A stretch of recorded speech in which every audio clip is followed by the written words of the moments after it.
Não respires. Se eles te ouvirem, vais morrer. Marcus Hale congelou quando uma mão forte o puxou para a escuridão de um armário. O cheiro de sabonete de lavanda e pânico encheu os seus pulmões. A mão pertencia a Aisha, a sua empregada doméstica negra, com um olhar firme, tremendo apenas nas pontas dos dedos, pressionando um dedo nos lábios, enquanto passos se aproximavam do lado de fora da porta.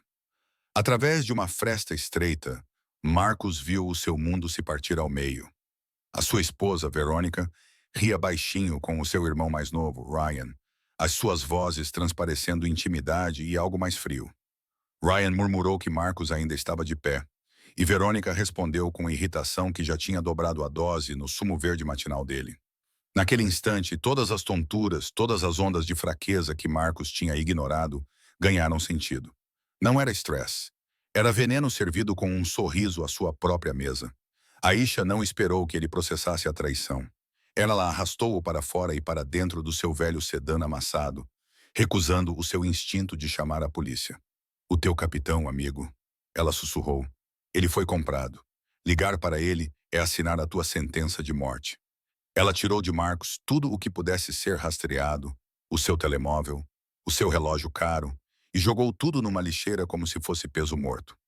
Escondido na pequena e impecável casa de Aisha, num bairro violento, Marcos ardia em febre, enquanto ela lutava contra a desconfiança dos vizinhos intrometidos e o mantinha vivo com determinação silenciosa. E quando os conspiradores finalmente os encurralaram num evento público, Marcos deu um passo à frente, não como um bilionário, mas como um homem despertado, pronto para expor a verdade e proteger a única pessoa que realmente o tinha salvado. Marcos estava deitado no sofá estreito de Aisha, o suor encharcando a gola da sua camisa de grife até parecer uma fantasia derretendo na sua pele. Cada vez que seus olhos se fechavam, as vozes voltavam mais claras do que a febre. Ele ainda está respirando. A risada baixa de Ryan. Então vou garantir que ele não esteja mais aqui esta noite. O suspiro impaciente de Verônica, como se estivesse a discutir mantimentos estragados, e não a vida do seu marido. E então a frase que mantinha Marcos acordado. Dupliquei a dose no sumo verde dele. Ele construíra um império com base em números, contratos e pessoas sorridentes enquanto queriam algo.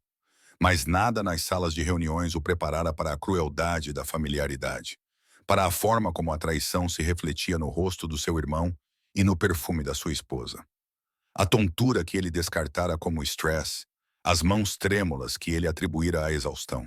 Tudo tinha sido uma contagem regressiva lenta e deliberada. Aisha pressionou um pano frio na testa dele e murmurou: "Fica comigo, Marcos. Não os deixes vencer." A voz dela não transmitia piedade, transmitia determinação, como alguém que há muito aprendera que a sobrevivência não é um dom, é algo pelo qual se luta. Marcos tentou falar, mas a garganta ardia. Tudo o que conseguiu foi um sussurro rouco. Por quê? Por que ajudar-me? A mão de Aisha não vacilou. Porque vi a verdade, disse ela, com os olhos brilhando na luz fraca. E porque ninguém merece morrer na própria casa, enquanto monstros chamam isso de amor. Lá fora, o riso de um vizinho atravessava as paredes finas, a vida normal perigosamente próxima. Lá dentro, Marcos engoliu o terror de que o seu mundo ainda pudesse alcançá-lo. Ele não estava apenas a recuperar do veneno. Estava a acordar para uma nova realidade. A única pessoa entre ele e a morte era a mulher que ele mal notava até ela se tornar a sua razão para continuar a respirar. No terceiro dia, a febre diminuiu, mas o terror aumentou. Marcos sentou-se ereto, os dedos a tremerem em torno de uma caneca de água lascada.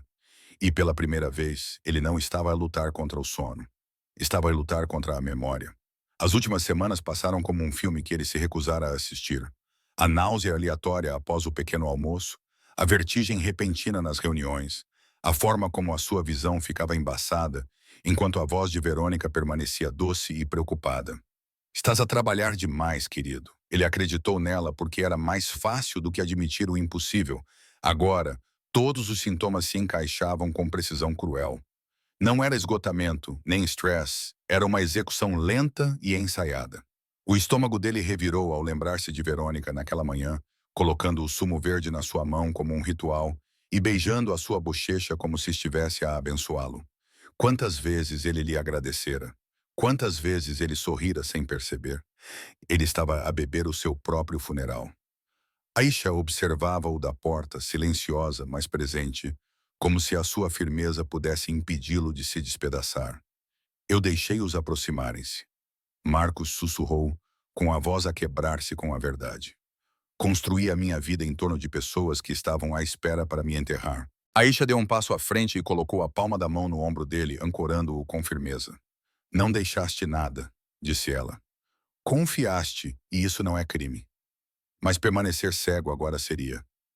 Marcos engoliu em seco, os olhos ardendo, não mais por causa da febre, mas pela dor que parecia o gosto amargo da traição. Ele olhou para Aisha, olhou de verdade, e algo dentro dele mudou de choque para determinação. Então, cansei de ser o homem que não vê, disse ele, levantando-se com as pernas trêmulas. Se eles queriam que eu fosse fraco, escolheram o final errado.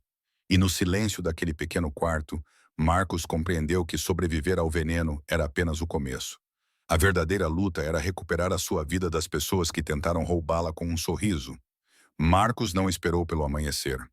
No momento em que as suas pernas pararam de tremer, Aisha enfiou um boné de beisebol desbotado nas suas mãos e puxou-o em direção à porta, como se as próprias paredes tivessem ouvidos. Lá fora, o ar tinha gosto de fumo e chuva, e cada motor que passava soava como uma ameaça. Eles entraram no velho sedã surrado dela, daqueles com bancos de vinil rachados e ignição teimosa.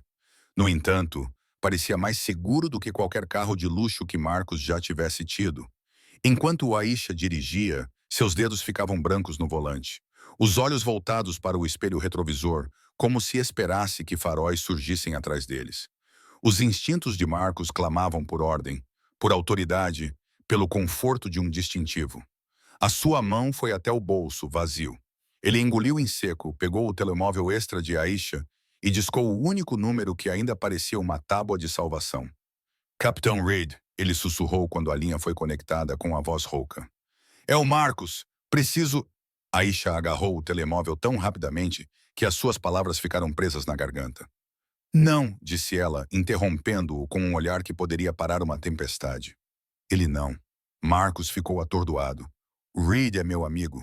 Ele vai proteger-nos. A risada de Aisha foi curta, amarga, mais dor do que som.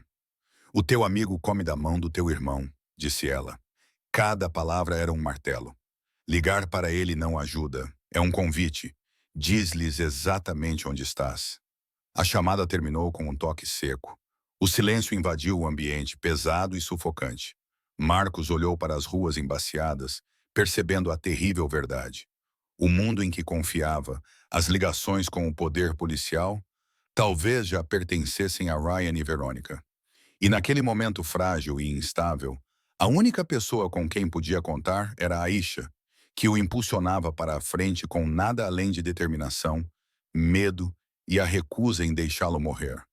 No momento em que Aisha desligou a chamada, Marcos sentiu algo dentro dele se partir, como se a última ameaça de segurança a qual ele se agarrava finalmente tivesse cedido. Tu não entendes, protestou ele com a voz apertada pelo pânico. Reed já me tirou de apuros antes. Ele é leal. Os olhos de Aisha não se suavizaram. Se alguma coisa, endureceram com uma espécie de verdade exausta. Leal a quem paga, disse ela. O teu irmão não se limitou a envenenar-te, Marcos. Ele também comprou as saídas. As suas palavras aterraram como uma mão fria à volta da sua garganta. Marcos olhou para o ecrã escuro, imaginando de repente o outro lado da linha. Não era ajuda, mas sim um localizador a deslizar diretamente para o bolso de Ryan. A constatação era humilhante. Como o seu poder podia ser facilmente virado contra ele. Como o mundo que ele controlava podia rapidamente tornar-se uma jaula. Dá-me o teu relógio, ordenou Aisha. O quê? Não, agora não, hesitou ele, os dedos a roçarem o metal pesado no seu pulso. O símbolo da certeza da riqueza do encontro. Aisha não discutiu, simplesmente esperou sem pestanejar. E Marcos, tremendo, desabotoou-o como se estivesse a remover uma algema. Ela pegou nele e estendeu a mão novamente. O telemóvel. Ele entregou-o e o carro encheu-se com o silêncio desagradável da rendição. Aisha levou-os a um ferro velho onde o metal enferrujado dormia em pilhas como gigantes mortos. Sem cerimônias, Era da Manila abriu a janela e atirou o telemóvel e o relógio para as sombras. Eles desapareceram com um barulho surdo, irreversível. Marcos estremeceu, com a dor e o alívio misturados. Pela primeira vez, ele compreendeu que a sobrevivência não tinha a ver com o que ele possuía. Era sobre o que ele estava disposto a perder rapidamente para permanecer vivo. O barulho da lixeira do ferro velho ecoou no peito de Marcos muito tempo depois que o relógio e o telefone desapareceram. Não eram apenas eletrônicos e aço. Eram as últimas marcas da vida em que ele confiava. Aisha continuou a dirigir, sem olhar para trás, como se olhar por muito tempo convidasse o destino a segui-los. Acabaste de te apagar, murmurou Marcos com voz oca. Aisha finalmente exalou o ar que mantinha preso há quilômetros. Não, corrigiu ela com os olhos fixos na estrada. Eu apaguei o mapa deles. O tom dela suavizou-se um pouco. Aquele telemóvel emite sinais para as torres. Aquele relógio pode ser rastreado. Se o Ryan pagou ao Capitão Reed, então eles não precisam de adivinhar. Basta seguirem o ponto até ele parar. Ela bateu no volante, pensando 3 jogadas à frente. Agora o ponto para num ferro velho. Eles vão pensar que você foi assaltado, talvez morto, talvez abandonado. O estômago de Marcos revirou. A ideia de seu irmão imaginando seu cadáver era repugnante e terrivelmente útil. Então, agora somos um boato? Ele sussurrou. Aisha assentiu. Um fantasma? E fantasmas não são caçados tão facilmente. Eles viraram para uma rua mais tranquila, passando por lojas iluminadas por neons e rostos que nunca olhavam 2 vezes. Aisha estendeu a mão para o banco de trás e jogou-lhe um moletom desbotado. Mude. Esconda o cabelo. Mantenha a cabeça baixa. Você não parece pertencer a este lugar, e só isso já pode fazer com que seja notado. Marcos vestiu o moletom, sentindo o tecido áspero contra a pele. No espelho lateral, ele mal se reconheceu. Não um bilionário, não uma manchete, apenas um homem com medo nos olhos e sem provas de quem ele costumava ser. E, no entanto, enquanto Aisha os levava para mais fundo nas sombras da cidade, algo inesperado surgiu por baixo do pânico. Gratidão, aguda e dolorosa. Porque a verdade era simples. Aisha não tinha deitado fora a sua vida. Ela tinha deitado fora a trela. O bairro de Aisha não acolhia estranhos. Engolia-os. As luzes da rua piscavam como olhos cansados, e o ar trazia o cheiro misturado de óleo frito, concreto molhado e luta vivida. Marcos manteve a cabeça baixa sob o capuz desbotado, sentindo cada olhar como uma lâmina, até que Aisha o guiou por um beco estreito e entrou numa pequena casa que parecia frágil por fora, mas incrivelmente arrumada por dentro, como se alguém tivesse lutado muito para impedir que o caos cruzasse a soleira da porta. Senta-te, disse ela, trancando a porta com 2 cliques secos. No momento em que Marcos se sentou no sofá, o seu corpo o traiu. A febre voltou forte e implacável, transformando a sala numa névoa de sombras e sons. Ele tentou se desculpar, tentou se levantar, mas os joelhos cederam. Aisha o segurou antes que ele caísse no chão, com uma força surpreendente em sua certeza silenciosa. Calma, murmurou ela, pressionando-o para baixo. Estás seguro aqui. Seguro. A palavra parecia irreal. Na sua mansão, rodeado por guardas e mármore, ele bebia a morte de um copo de cristal.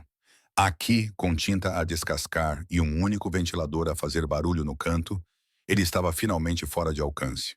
Aisha movia-se com determinação, fervendo água, dobrando um cobertor gasto, limpando a testa dele com um pano frio, como uma mãe faria. Quando ele entrou em delírio, ouviu a voz dela a cortar a escuridão. Fica comigo, Marcos. Não lhes des o teu fim. A certa altura começou a tremer, não apenas por causa da febre, mas pela vergonha de perceber o quão invisível ela tinha sido na sua antiga vida. Os seus lábios tremiam enquanto sussurrava. Por que estás a fazer isto? Aisha não hesitou.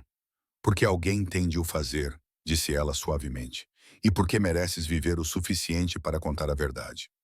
Naquela noite, as paredes da casa de Aisha pareciam mais finas, não por serem mal construídas, mas pela forma como o perigo se aproximava do exterior.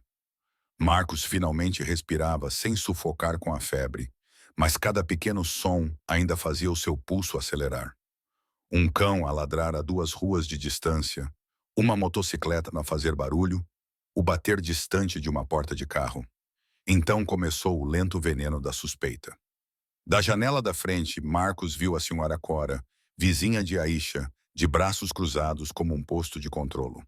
Ela olhou para a entrada da garagem de Aisha repetidamente, estreitando os olhos para o carro desconhecido que não se movia há dias. Na manhã seguinte, ela demorou-se mais, fingindo varrer a varanda enquanto observava a casa com a paciência de alguém que colecionava segredos como moedas. Aisha também percebeu. Marcos percebeu isso pela maneira como ela falava menos, ouvia mais e mantinha os passos silenciosos no assoalho rangente. Ela não é uma mulher má, sussurrou Aisha, fechando as cortinas até que nem mesmo um raio de luz escapasse.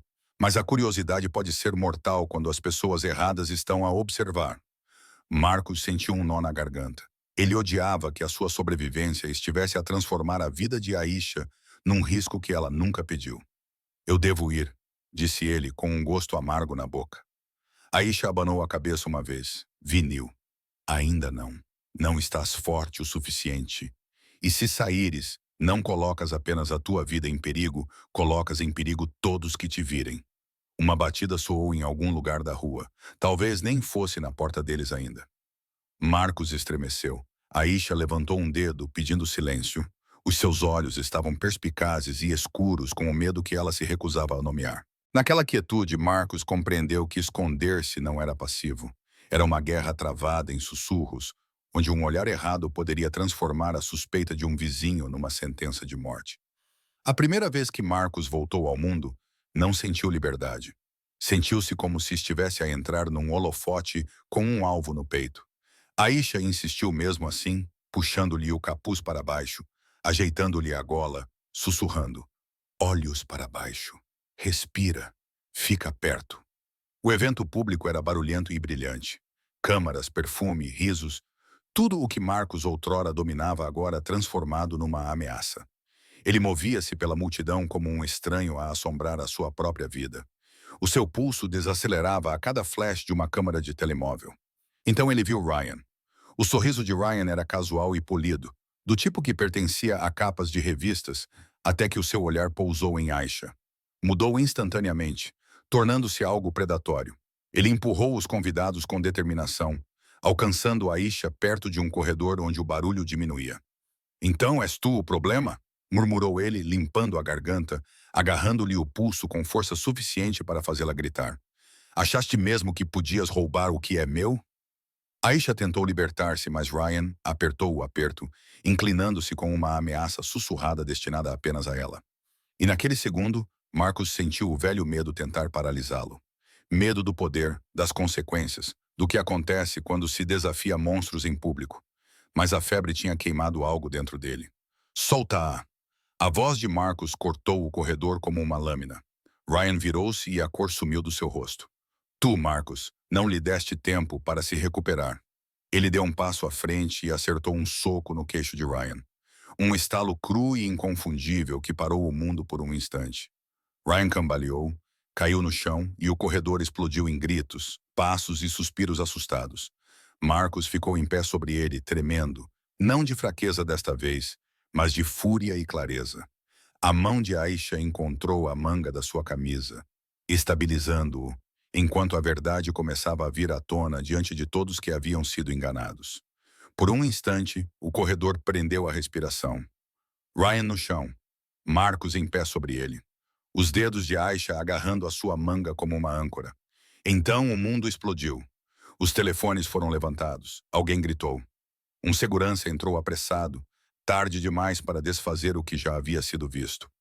Ryan segurou o maxilar, tentando transformar a dor em performance. Ele me agrediu.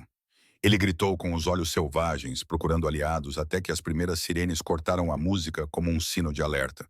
As portas se abriram e agentes federais entraram com vozes secas e passos firmes, seguidos por repórteres que farejavam o escândalo como tubarões farejam sangue.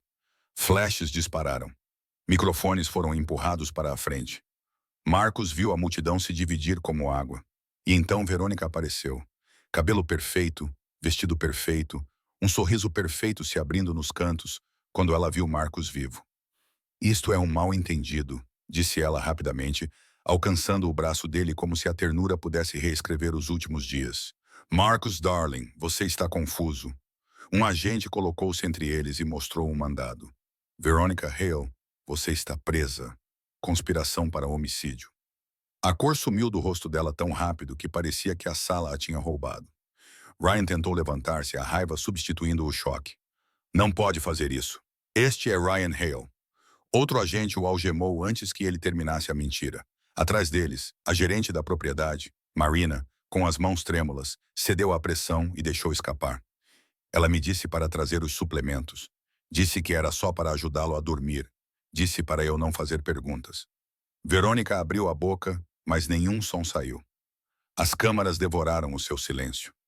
Marcos sentiu a mão de Aisha deslizar para o seu carreto firme, enquanto o império da decepção finalmente desmoronava à vista de todo o mundo. O silêncio caiu em ondas depois que as algemas se fecharam. O silêncio atordoado da descrença, depois o murmúrio baixo e inquieto de uma multidão percebendo que estava assistindo a uma mentira há anos. Marcos não perseguiu as câmaras. Ele não se apressou em se explicar para os repórteres que chamavam o seu nome como se fosse uma marca. Em vez disso, virou-se para a única pessoa que nunca precisou do seu estatuto para ver a sua humanidade. Aisha estava ligeiramente atrás dele, ombros retos, olhos erguidos, mas cautelosa como alguém que passou a vida a aprender que a atenção pode cortar tão profundamente quanto o ódio. Marcos sentiu o peso de tudo o que não tinha visto antes. Como ela se movia pela sua casa como uma sombra. Como as pessoas facilmente ignoravam as mãos que limpavam as suas confusões e salvavam as suas vidas. Ele deu um passo à frente, de frente para os microfones, as luzes piscantes, os rostos famintos. As luzes piscantes. Eu achava que o poder poderia me proteger, disse ele com a voz trêmula, mas depois se estabilizando. Eu achava que sangue significava lealdade. Eu achava que dinheiro poderia comprar segurança. Seu olhar se voltou para Veronica e Ryan, que estavam sendo levados embora, o mundo perfeito deles desmoronando a cada passo. Eu estava errado. Uma onda percorreu a multidão. Marcos virou-se, pegou na mão de Aisha e segurou-a onde todos pudessem ver. Não como um espetáculo, mas como uma verdade. Esta mulher arriscou tudo quando poderia ter ido embora. Ela não fez isso por uma recompensa. Ela fez isso porque tem algo mais raro do que riqueza. Ela tem honra. Os olhos de Aisha brilharam e por um segundo ela pareceu que poderia recuar por hábito. Marcos apenas apertou os dedos dela com mais força. Quando isto acabar, disse ele suavemente, mais para ela do que para eles. Jantas comigo? Não como minha funcionária, mas como minha igual. E nos escombros da traição, algo silenciosamente belo começou uma nova vida construída sobre uma única coisa. Marcos quase morreu sem lealdade verdadeira. Os motores lá fora ronronavam como trovões distantes. Uma fila de supercarros esperando para levar Marcos de volta à vida, que quase o matou. As câmaras ainda pairavam famintas por uma imagem final. Homem rico, vilão redimido, punido, história perfeitamente embrulhada. Mas Marcos não caminhou em direção à corda de veludo. Ele caminhou em direção a Aisha. Venha comigo, disse ele, não como uma ordem, mas como uma oferta. Aisha olhou para as luzes piscantes, depois para a multidão que antes a ignorava como se fosse um móvel. Por um momento ela pareceu cansada, de uma forma que o dinheiro nunca poderia entender. Então ela acenou com a cabeça uma vez. Eles escaparam do caos cintilante, passando pela Ferrari e pela Porsche, passando pelos símbolos de um mundo construído sobre aparências, e entraram no velho sedã de Aisha. A pintura estava desbotada. Os bancos estavam gastos, o motor tossia como se tivesse vivido uma vida difícil e se recusasse a parar. Quando o carro arrancou, Marcos sentiu algo se soltar no seu peito. Ele não estava mais fugindo. Ele estava escolhendo. As luzes da cidade borravam-se no para-brisas e naquele carro humilde, ele finalmente compreendeu como era a verdadeira riqueza. Uma segunda oportunidade conquistada pela verdade e dada por uma mulher que não tinha nada a ganhar. As pessoas que te amam em voz alta nem sempre são as que te amam de verdade. Às vezes, a lealdade mais verdadeira vem da pessoa que você mal notava até que ela se tornou a razão pela qual você ainda está vivo. Avalie a sua vida não pelo que você possui, mas por quem está ao seu lado quando tudo desaba. Se esta história tocou você, comente abaixo. Em quem você confiaria quando a máscara caísse? E não se esqueça de se inscrever, porque a próxima história pode ser aquela que mudará a forma como você vê as pessoas ao seu redor.